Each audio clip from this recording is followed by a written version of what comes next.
what if he doesn't accept the mediation deal? Yeah, so that can be really frustrating and really tough if you've done all this work to get to a place and you've come to agreement on everything or most things, and the other side backs out or changes their mind. That does happen, and it can be so frustrating. Um, the thing with mediation is it is voluntary. So people do decide what the outcomes on the issues are. They decide which direction they want to go in. So ultimately, they can do that. And that's where the court can be your backup. That's where good legal advice was very helpful to see, what do I do next? We thought we had a deal, but now we don't. What do I do?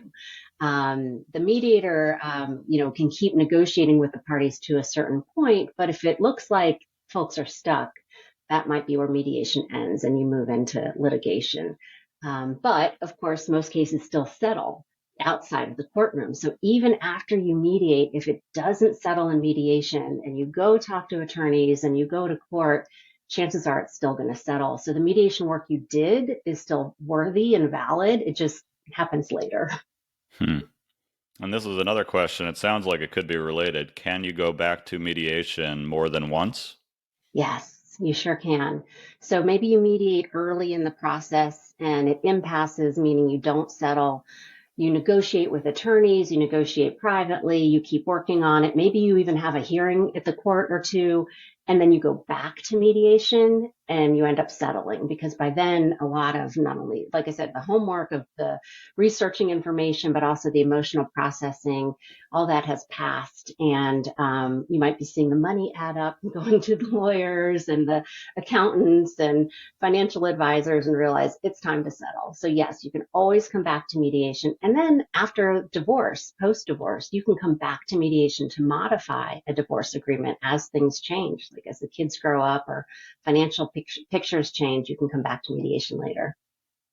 So your first step does not have to be pick up the phone and call the lawyer and start all the wheels in motion again.